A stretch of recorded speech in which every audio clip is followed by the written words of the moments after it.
So for this evening's talk, as I mentioned earlier, just before coming in here, we had an executive committee meeting discussing a few things about the AGM and running our Buddhist society.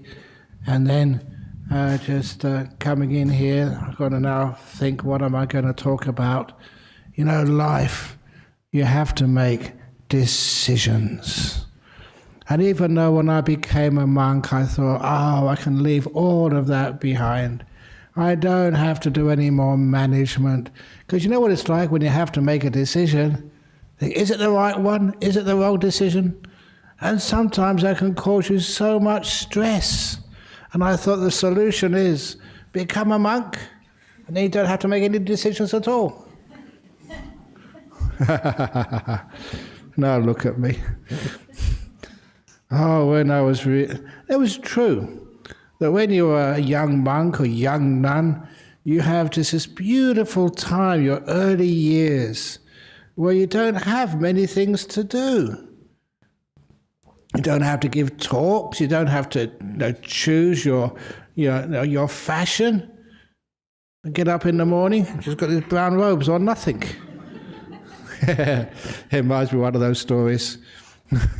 There was one monk, not Ajahn Brahm, but one of the other monks. He came from Norway, and he was really a good monk, and he came and ordained at Bodhinyana monastery, and then, he needed to go and visit his family back in Norway. And so he wrote to his mother and just asked, okay, if I come back at this time. And he showed me the reply he got from his mother.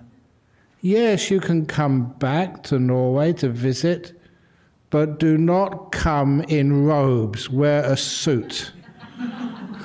And he showed it to me. And I told him, and he did it. He followed my instructions. He wrote back to his mother and said, my boss, Ajahn Brahm, told me that it's either these robes or nude. Take your choice. Because we haven't got a suit in monastery. It's much easier to make those sorts of decisions when you've got no choice. But also, on the same subject, I know many of you have heard these old stories before, but this was one of the most funny ones, and real experiences. But only monks can have these experiences, only senior monks can have this type of experience. When I got this invitation through the post, and they had the government of Australia, so signature, or not signature, that little emblem on top of it. I thought, this is interesting. It was from actually the Prime Minister at that time was John Howard from his office. And it was an invitation to a state dinner in the Grand Hall of Parliament House with Queen Elizabeth. Whoa! This is true, honest. That was really, the most amazing invitation I had. State dinner with Queen Elizabeth in Parliament. There's a number of problems there. Number one, it was a dinner, and we're not supposed to eat in the evening. Then what am I going to do? And number two, I was over here in Perth, and I was over in Canberra, but that was something you could fix with an airline ticket. It's amazing that, sometimes you go to your travel agent, and, you say, well, I need to go to Canberra, I was too busy, but you flash this invitation, dinner with Queen Elizabeth, and, oh yeah, we could do something. But then there was the impossible thing to solve. Because I looked at the invitation. I asked the other monks, should I go? And they said, yeah, you must go, yes, go. And I said, look, there's a big problem. And that was dress code. Because, dinner with Queen Elizabeth, this is a true story. You can't you have a dress code you're supposed to wear. And so I looked at the dress code. And there were three options, only three options. And the first option was black tie. Have you ever had those invitations when it says black tie? And I'm a monk, okay?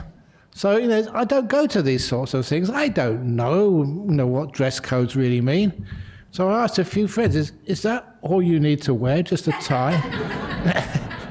No trousers, no shirt, no jacket? I said, no, that's code. That means black tie means you have to have a black tie and there's all the other things which go around it. So it didn't really matter. We didn't have a black tie in Bodhinyana monastery. Not one tie there at all in that monastery. Oh, so I said, I can't go on that. Number 2 option was military uniform. I'm a pacifist. You can't have a military uniform. Where can I get one of those from? Fancy dress shop? I don't know. Anyway, just I thought, oh my goodness, I'm not going to be able to go. And then I looked at the 3rd option, and my eyes went wide. Yes, I can go. The 3rd option was long dress. Have a look. We qualify.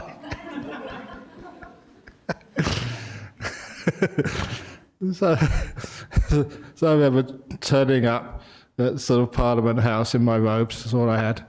And so I went in. I was standing next to one of the bishops or something, archbishop or something. I don't know who's who.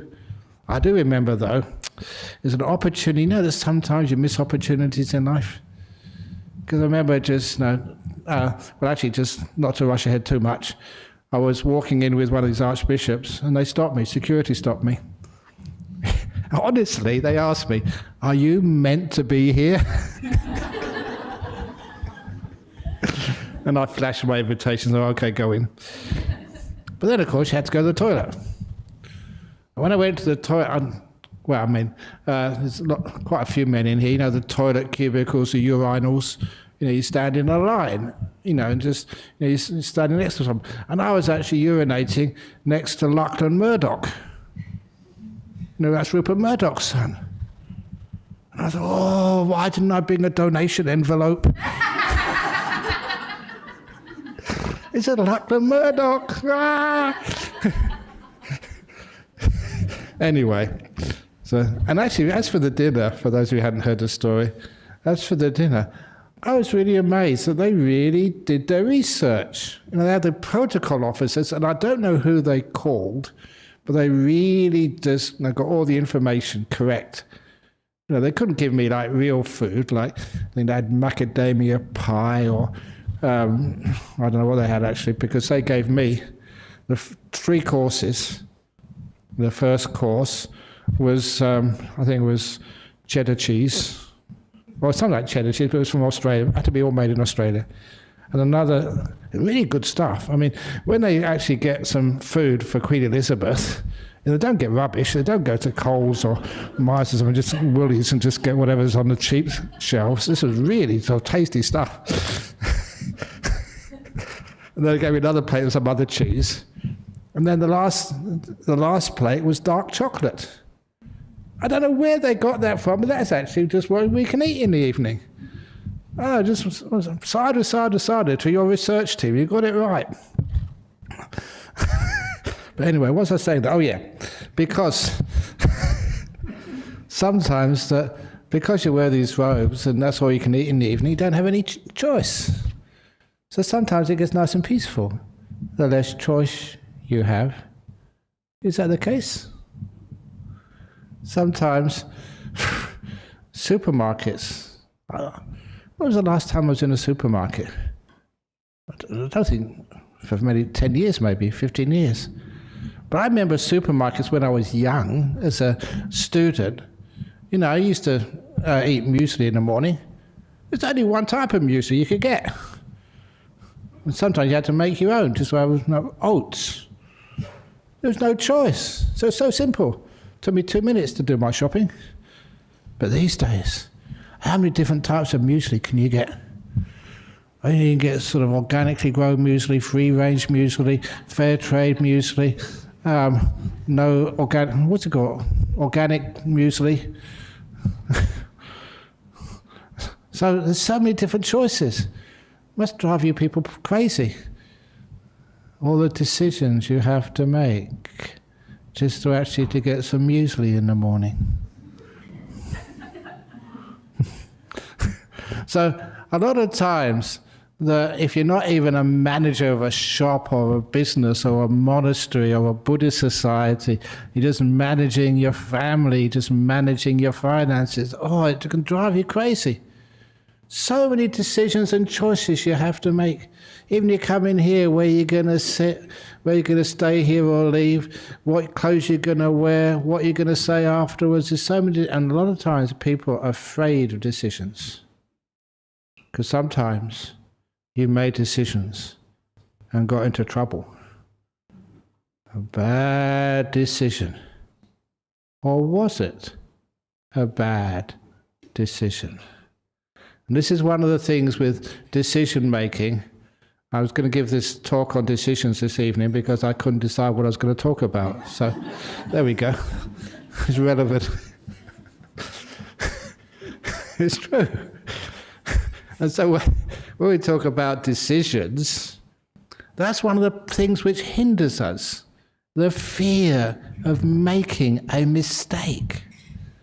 So the first thing when you've got a decision to make, look, what are you afraid of? So I think of the options. I was a scientist. Okay, if I decide to do this, what would happen? If I decide to do that, what would happen? If I decide to do something else, what would happen? And maybe it's because I was trained with a positive mind. That doesn't matter sort of what you decide. It'll work out okay, somehow or other. And that sort of attitude, it was instilled in me, taught me by Ajahn Brahm, who trained me. Just whatever happens, it's all going to be okay. Even that time when, 44 years ago, about that time, 44, 45 years ago, I was in this third, Thailand was a third world country 44 years ago. Ubon Ratchathani, that was the backwaters of Thailand, the northeast.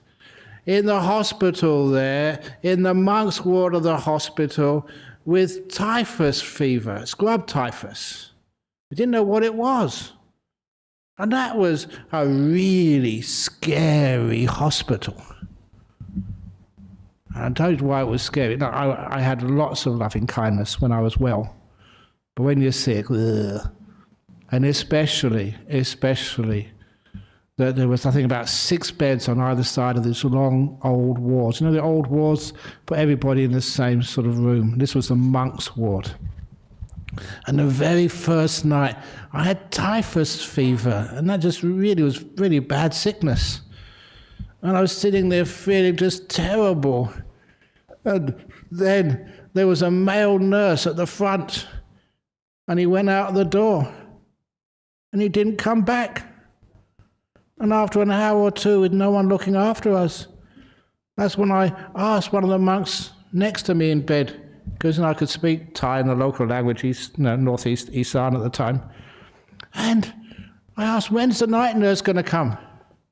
He looked at me as if I was crazy. Said, what are you talking about, night nurse? There is no night nurse. If something goes wrong at night, it's just unfortunate karma. I didn't like the idea of karma then. And that was scary. You had a dozen monks in there, all different types of sicknesses, and just no one to look after you at night time.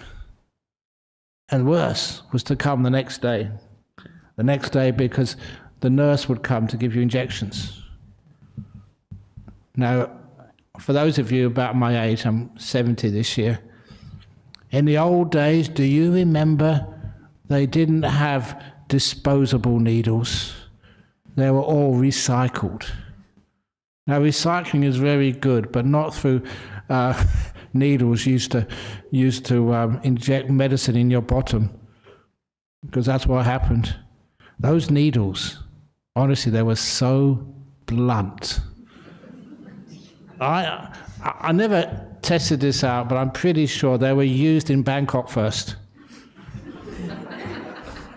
And they're disinfected, they boiled, and once they were used in Bangkok, all the wealthy people lived, then they were sent up to the provinces, and Ubon was really one of the backward provinces at that time. Beautiful people, but just very poor. And then they were used in the ordinary wards first of all, and last of all, the monks.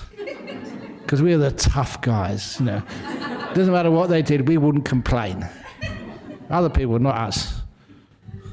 So that I've never experienced in my life such blood needles. And what happened was the nurse would come in twice a day, morning and afternoon, to give you injection in your bum. And people had this idea that, these days, Thai nurse is always petite and pleasant to look at. But this one, the one who was injecting me, she resembled a water buffalo. Not quite. Because she had to be so strong. Because she wouldn't, inject the thing. She'd stab you. That's honest. I'm not exaggerating. Honestly. And, my bottom really hurt. Every time, twice a day she came in, and I hadn't recovered from the one yesterday evening. And my poor bottom was so sore. Here she came again. And I was only a young monk, so I did try my loving kindness. But it was except her, no. I couldn't do it. It wasn't her fault, but, just when you're sort of really hurting like that. But anyway, feeling really terrible and hurting. And then my teacher, my master, Ajahn Brahm, came in. He was, even then, a very powerful, famous monk. And I thought, wow, he's come to see me. And I felt so uplifted. And, when you get excited like that, seeing this famous person you respect so much, and they come into your room to see you, feel, it's such a pleasure. And I didn't feel any pain or aches then when I saw him. I felt, so excited. And until he opened his mouth. And he was very kind, but his bedside manner was terrible. He took one look at me and said, "Bamawangso, you're either going to get better or you're going to die." And then he left. That's all he said. Honestly. And the trouble was, you can argue with him. And that's true, wasn't it? Either way, it wasn't going to last. And of course, you thought about that, and wow, how powerful that is. No matter what happens, it doesn't last. So whatever decision you make in life, so what? It doesn't last. The worst thing that can happen to you is you avoid old people's homes. In other words, you die young.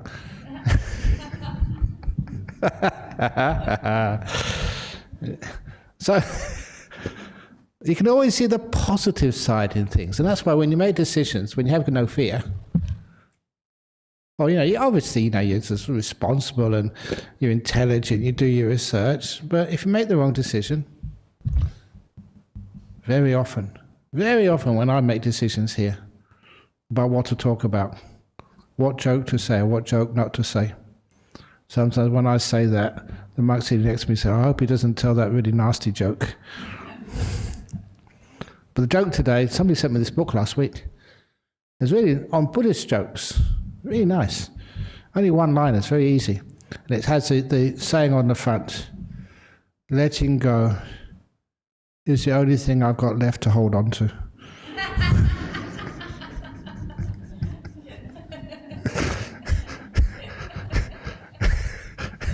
Which is nice. And especially being a monk, just if ever I feel sort of insufficient, that's not good enough.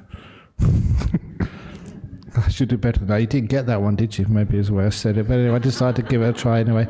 And who cares? It doesn't really matter, because when you're not afraid of failure and making mistakes, that is when your decisions are easy to make.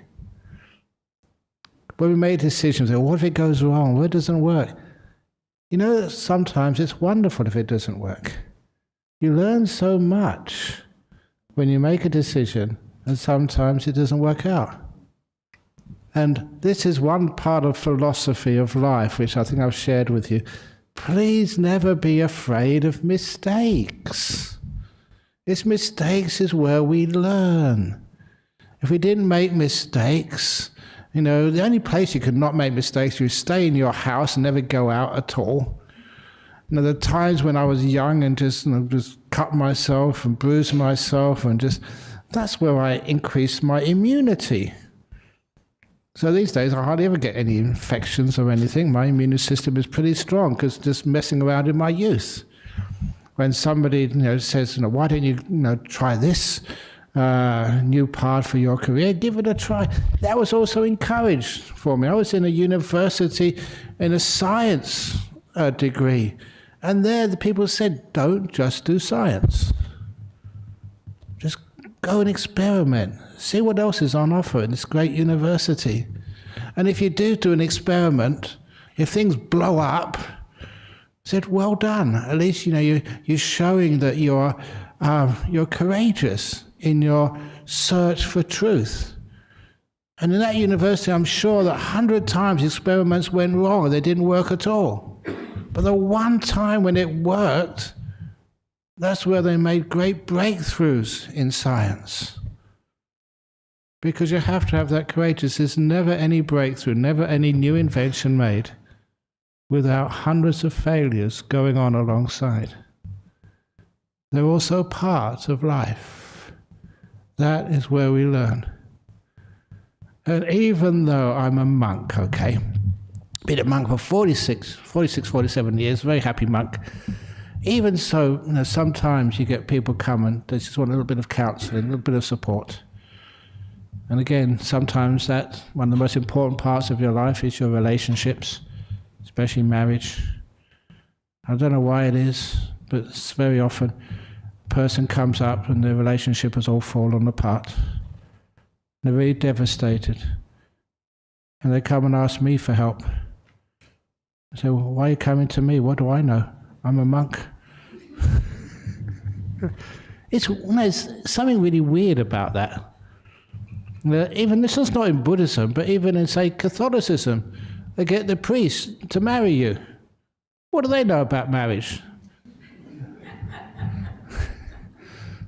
What about me? The monks, the nuns, what do we know? So why do you come and ask? Because there's something about being outside of all of that. It's almost like you're up in a mountain looking down upon everybody and finding out what actually happens without being influenced personally by what you're doing. But anyway, a lot of times that I tell people, especially young men and young women, if you haven't had your heart broken a few times, how do you know what love is? And I think, wow, that's really good. Phew. I made that up. But it is true, because sometimes we have expectations of life which aren't really true, which aren't really valid. And sometimes we need to almost like purifying gold, we need to heat it up, with something that is quite hot and even painful, but we heat it up to get some real understanding that what is the right way to have relationships. And we need to learn that. We never get it right first time. We make mistakes. When we make mistakes, that's a wonderful part of life. So when people keep sort of putting down mistakes and discriminating against mistakes, I really want to start a movement, sort of mistake rights. Just to have all sorts of other rights in this world. It's okay to be wrong. Have you ever been wrong? You're wrong again. Of course we make mistakes, but imagine that we're not ashamed or afraid of making mistakes. How would your life change? How it would change would mean it would make more opportunities open for you. You won't be so much afraid of making decisions. Even like when becoming a monk or becoming a nun or joining our committee. Oh, I can't do that. How do you know? Have you ever joined the Buddhist Society of West Australia committee? How do you know what it's like? You know, that's illogical, irrational. Give it a try. See what happens. If you make a mistake, you learn so much. You learn not to listen to Ajahn Brahm. One of the things he says. Now, what it means is you become a far more alive person when you're willing to make mistakes. And when you're willing to make mistakes, also, you just don't, number one, you don't hide them. You know, we have all this morality which we're supposed to teach as a religious person. But instead of teaching people what to do, I always think that we should teach people why to do it. Not what to do, but why to do it. And I think that's more important. And, you know, one of those precepts, somebody, I don't know where she is, but, you know, she asked me to sign her application form to join the cult of Buddhist Society. Oh, it's not a cult, sorry. the Buddhist Society in West Australia, and they're supposed to get the 5 precepts. And so I've done this to quite a few of you as well. You know, when you join up on the 5, do you know the 5 precepts? What's number 4? What's number 2? Why do people tense up when I play those games? The reason why they tense up because they're afraid of making a mistake. Instead, we say it's okay to make mistakes. That's where we learn. And I learned a lot by my own mistakes and other people's mistakes. And one of those mistakes, which a person made, this young girl came up to me many years ago, and she said, I made a big mistake. She said, I'm in trouble. Big trouble. Girl trouble. She was pregnant by her boyfriend. And of course, you know, she was only about 17 or 18 or something. There's a big trouble. Is it? Or is it, you know, natural? Part of life. But she made a mistake, took a chance, and it didn't go right. And of course, I asked her, have you told your mum and dad yet? Well, you know, I knew the regulars over here. And she said, no, I haven't. That's what I'm hoping you will do for me.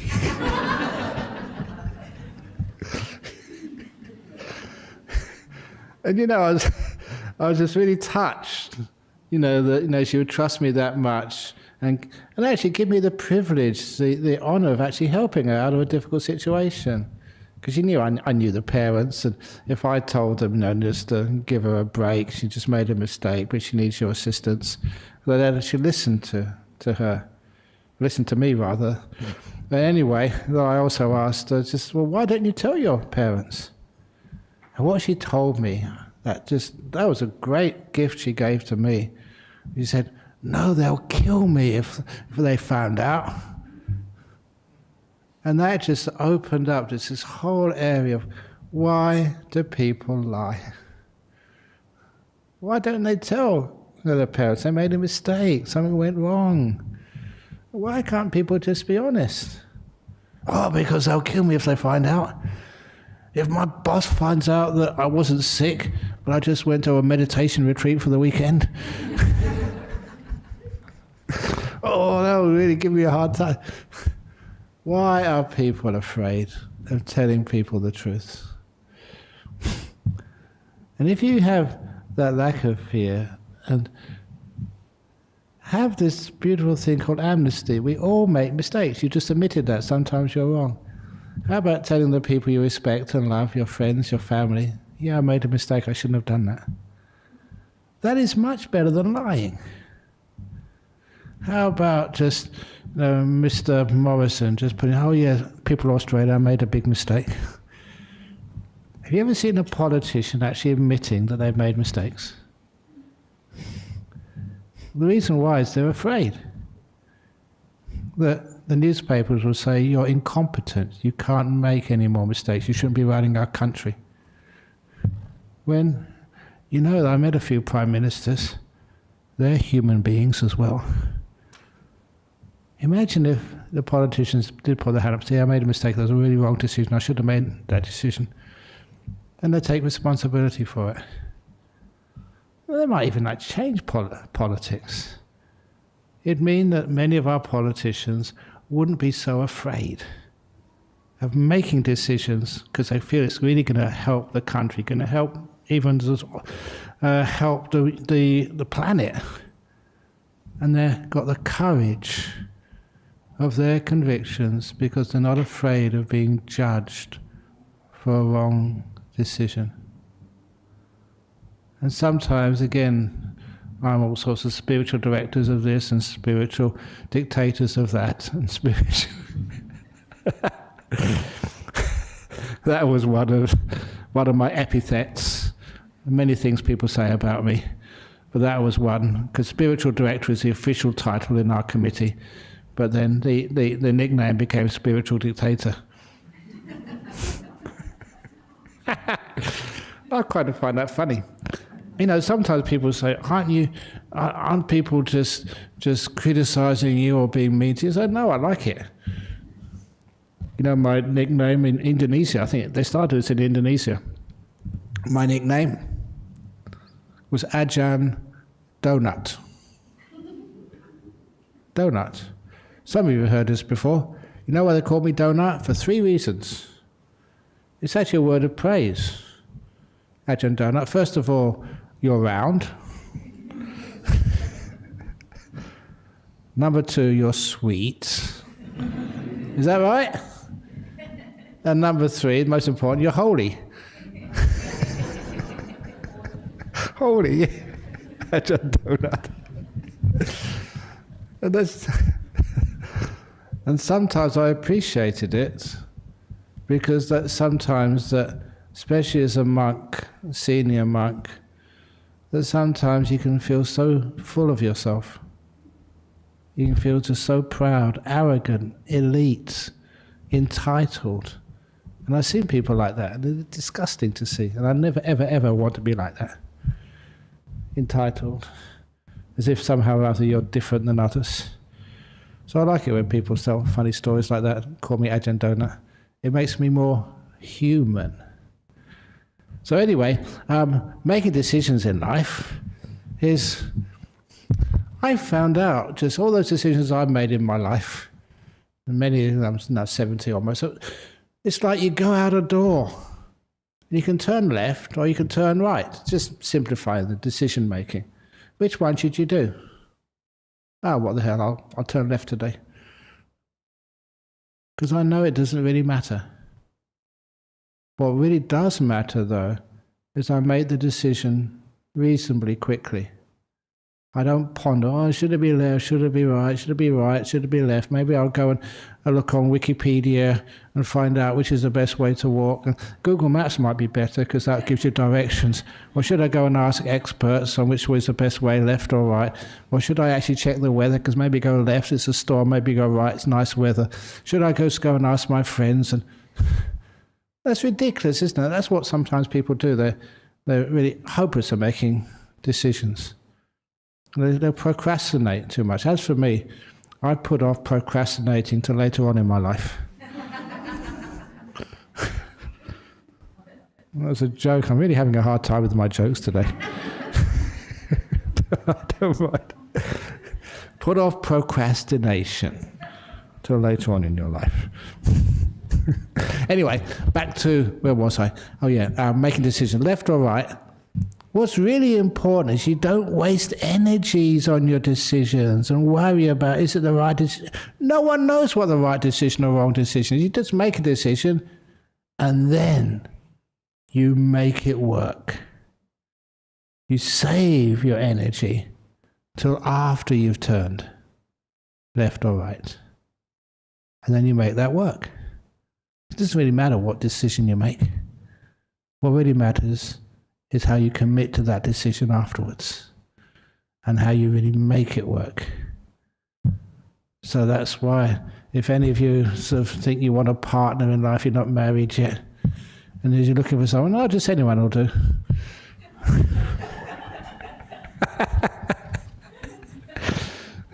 Make it work. put energy into it and never think, oh, if only I'd have done something else, if I would have turned the other way, if I'd have not done it this way, if I'd have stayed at university, or if I didn't even go to university, if I'd have done this. There's something about the past. In order for you to be free of that past, is understanding the past is this very religious word. The past is ineffable.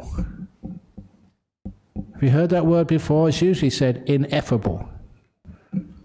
Because I heard that word about spiritual things like enlightenment, nirvana, God, just the ultimate, the cosmos. What's its meaning? And people say the meaning is ineffable. I've heard that so much in religious groups. And I asked, what does it mean? If you analyze that word, it's a compound. It means ineffable. You can't F it.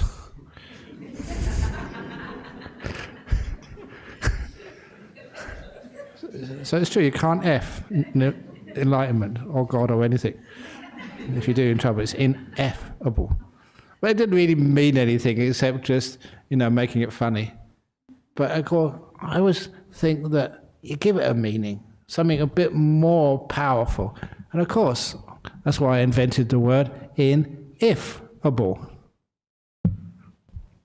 You can't if the past. If I hadn't come to Australia, if I hadn't come to the Buddhist Society of Western Australia to listen to a talk this evening, if I hadn't given a donation, if I had given, if I'd have joined the committee of the Buddhist Society of West Australia. You don't know what might have happened if you turned right instead of left. No one can say. Which is one of the reasons why when you make a decision, the decision is made and you make it work and you never go back to see, was that decision right or wrong?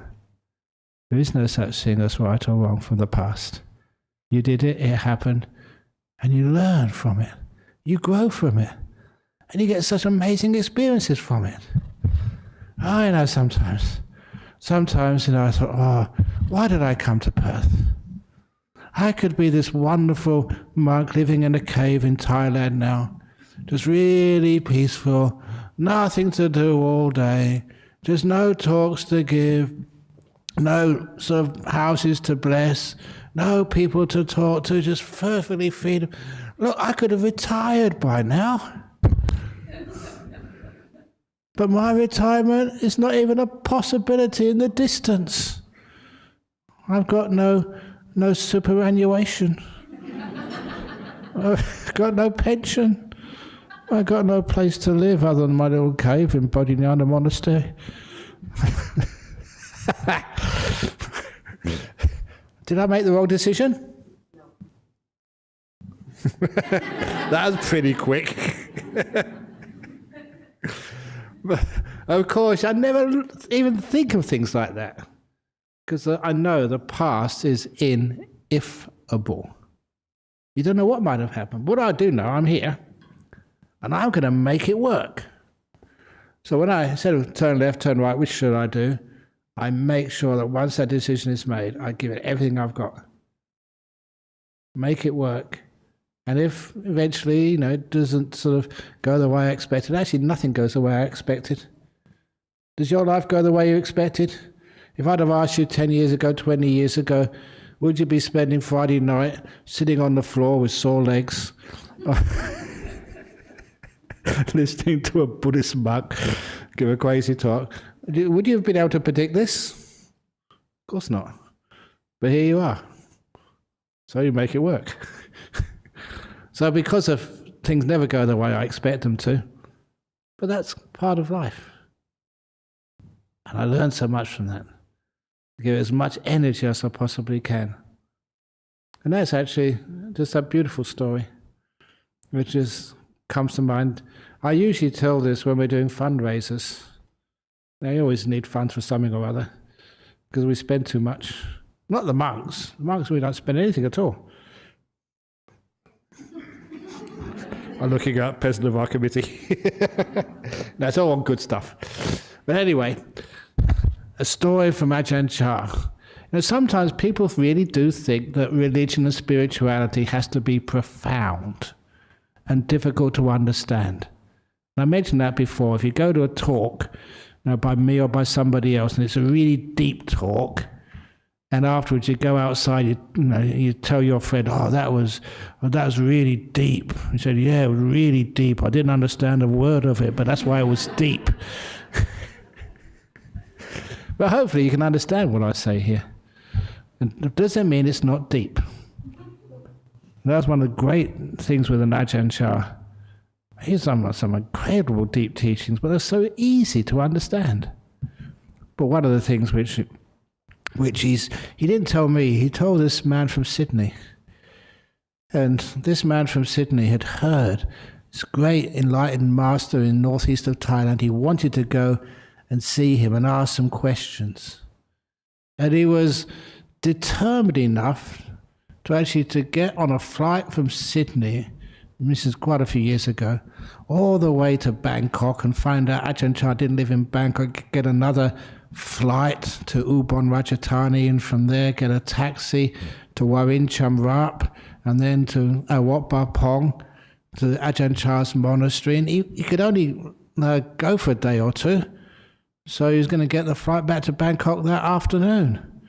And so he found out where Ajahn Chah's hut was, and Ajahn Chah was surrounded by all these people.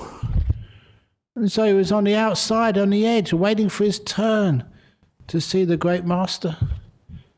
He was waiting and waiting and waiting, getting no closer to Ajahn Chah. And after a couple of hours of waiting, he thought, waste of time.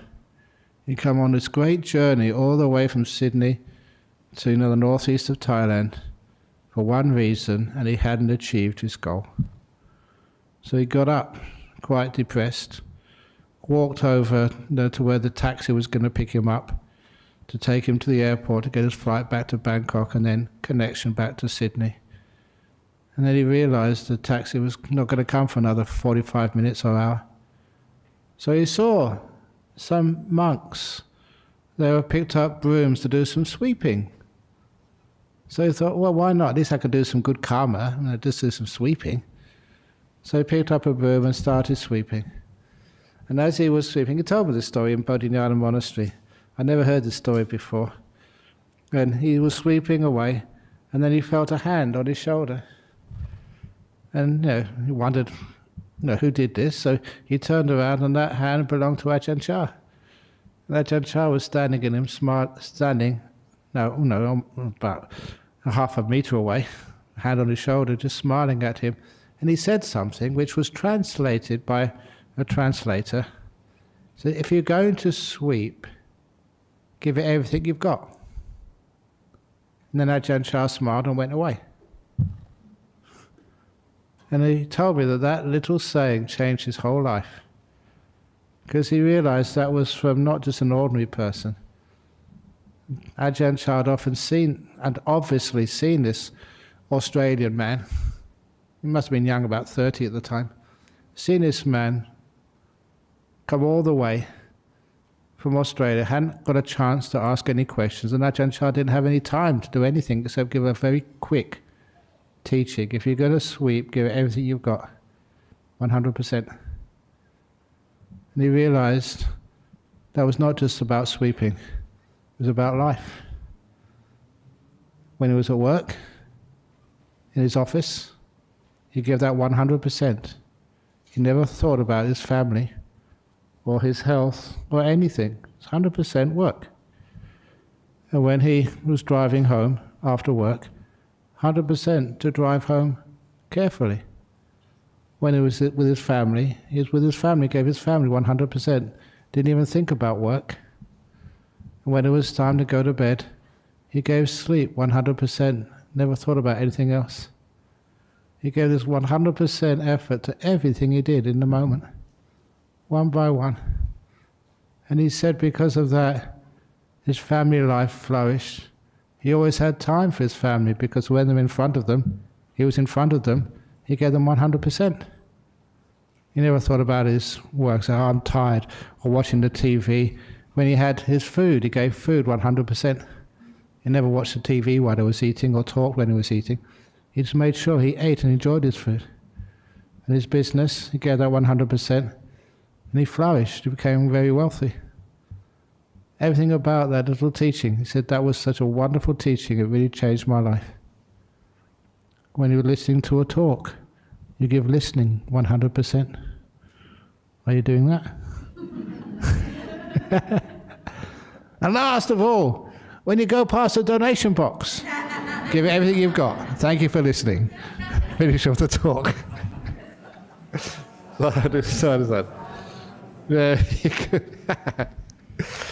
Okie dokie, that never works. Poor donation box is still get empty. Okay, so we've got some questions now from the floor. I hope, or from overseas or somewhere, maybe. So thank you all for listening. And again, that announcement tomorrow, there's that 8-fold path by Ajahn Brahm and his helpers. That's live streamed, isn't it? Live streamed. So if you want some real deep teachings, which you probably won't understand, no, you probably won't understand. That's online. We'll hear tomorrow. Yeah, please come up. Here we go. Wow, we've got some from Brazil, UK, India, and Poland. It's really nice to get from all types parts of the world. From Brazil, knowing that everyone is getting what they deserve according to their karma, how should one observe and manage to their compassion? Don't turn into indifference. You get the ingredients of life according to the law of karma, but what you do with those ingredients, that is where people need some inspiration, encouragement.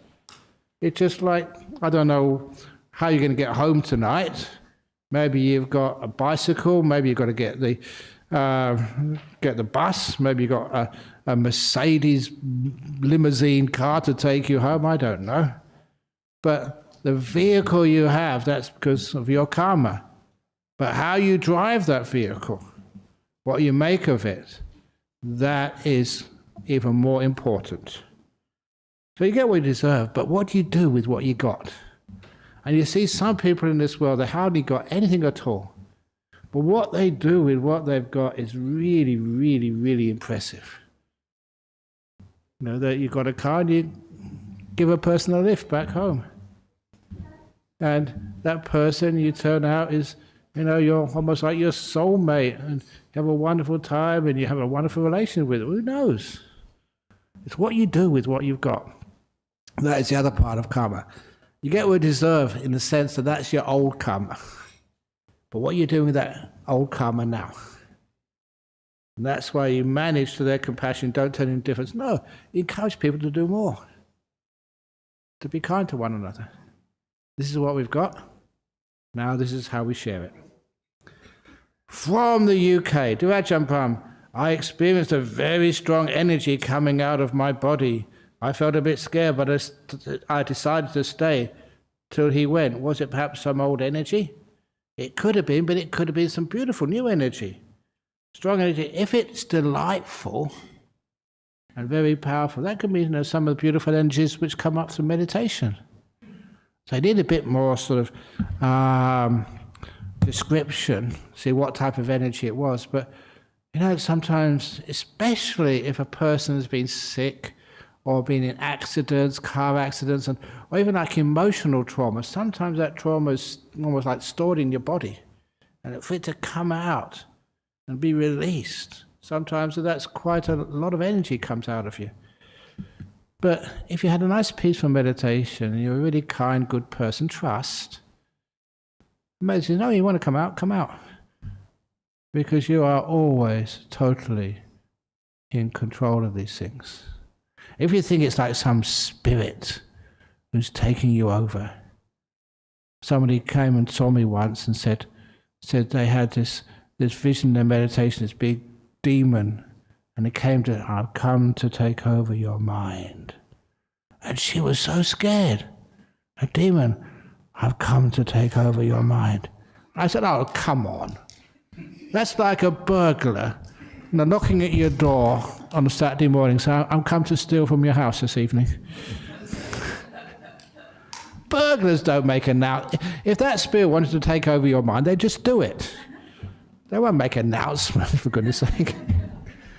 So that was just, and she got it, and said, oh yeah, just I'm making it up. I said, yeah, of course you are, but enjoy it. Oh, I think I told a few people this, and sometimes, because I'm a monk, get some really nice nimittas. Now, nimittas are like these mental images. One of those mental images I got years and years and years and years ago, that I was out of my body, and I was doing a battle with an Indian, a Hindu holy man. So we're flying through the air and zap, zap, zap, zap, zap. It's really good fun.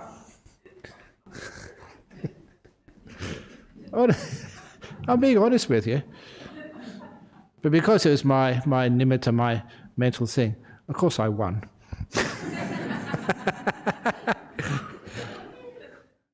But you weren't at all afraid or anything, because this was like a lot of you were adding. I was adding most of what was happening into there, as a person always does. So what you do, you make sure that it works. The next question is from India. Am I in trouble? So don't be scared. Sometimes being scared by these experiences is the only sort of problem. They're all very safe, very helpful, very interesting, so enjoy them. From India. After loss of my brother in an accident, my parents have become weak physically and are worrying much, not well. As a hopeless idiot having no dreams, daughter, what can I do? Please guide. Now, first of all, I think many of you heard me say this before, you never lose any member of your family which you loved very much. You had them for many years. Just even changing the language changes the attitude. Or I'd rather had my brother for much, much, much, much longer. But I had him for 10 years, 15 years, 25 years. That was wonderful. Thank you so much. So you don't just look at what's been taken away from you, you look for what you've had. Which means that, you look at, the death was a shock, terrible, but that death was only one day. What about all the other days in their life? All the wonderful memories you have of them. So you never judge an experience, a relationship with, say, a family member or anyone by just how it ended. Just all the wonderful things you enjoyed at the time. That's why I gave that simile, which you haven't heard yet, about the concert. Life is like concerts. All our friends, we're enjoying this wonderful performance together. But sooner or later, the band has to disband and go home. So do you, but we go in different directions. When the concert is over, we never cry. Instead, we feel what a beautiful performance that was, and how lucky I was to be there at the time, and enjoy this amazing music. All the people I've known and loved, and now they're gone. That's how I feel about them. Whether it's my mother, my father, great concert. That was amazing. And I feel privileged. Oops. Lucky. Oops. Is this lucky? Yeah, just about. No, where is it all gone? Yeah. Okay. Can I have IT support, please? Okay. Anyway, there's one more question anyway. But anyway, you've been a very good tablet, so even now you may be gone. No, it's not gone. We had a wonderful time together.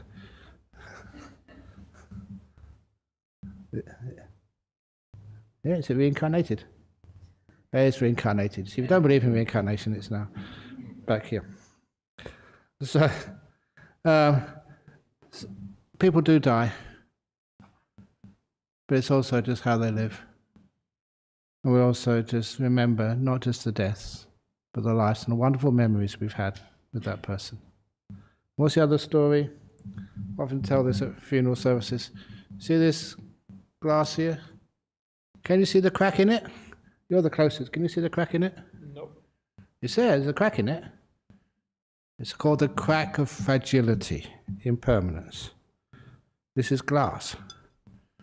It's not made out of plastic and unbreakable. Because it's glass, if I drop it, like I almost drop this thing here, it's going to crack, break, and not be useful anymore.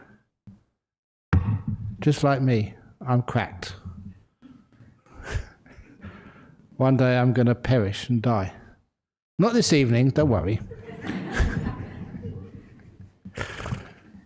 Each one of you are also going to perish and die. Because we're all cracked, that's why we must care for one another. I care for this glass because it's fragile. I care for my body because that too is fragile. Care for each one of you because relationships are fragile. If this was unbreakable, there'd be no reason to care. Anyway, from Poland, it's the first time I've joined live streaming. Yay! I don't know if there's anybody who can pass my thankfulness to Ajahn Brahm. Yeah, there is Mr. Tablet. After years of struggle with depression and anxiety, including medications and psychotherapy, I'm cured after hearing one sentence. Yeah, amazing. And that sentence was, "It's okay, I'm depressed." There's nothing wrong with being depressed. Or the usual simile which comes up now. If ever you go to any of our monasteries, we call forest monks, forest nuns. The reason why, because we live in forests. And we get so much information and amazing truths from seeing nature. And one of the things which you see is that there's no tree in Dhammasara monastery, in Bodhinyana monastery, in Jhanagra, there's no tree which is dead straight. With all the branches in the right place, with all the leaves green, no brown leaves, no leaves eaten by bugs. You never see a tree which has got no damage on its trunk. Every tree in the forest is twisted, bent, damaged, burnt. That's why they're beautiful. So I always thought that damaged trees should be exterminated, got rid of, and only having perfect trees. That's not a forest anymore. Real forests, damaged trees all over the place. Trees with depression, trees with schizophrenia, trees with, I forget now, with Alzheimer's.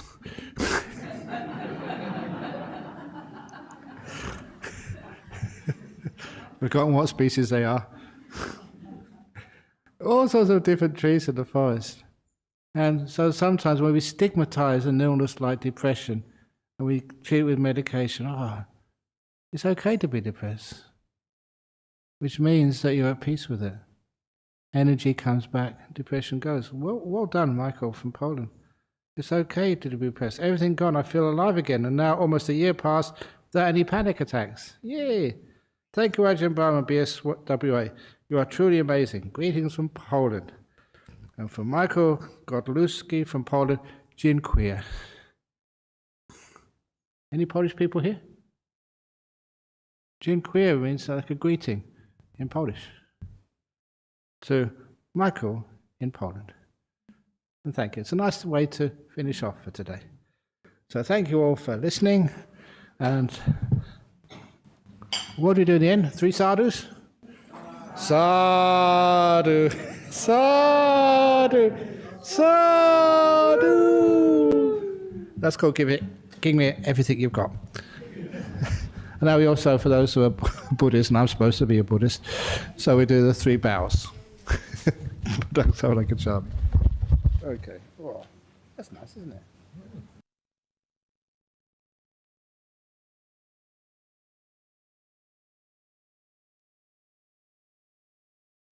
Dhamma Sambuddho Bhagava Buddhaṃ Bhagavantang Abhivademi Suwatato Bhagavata Dhammo Dhammam Namasami Supatipano Bhagavato Sāvaka Sangho Sanghang Namami.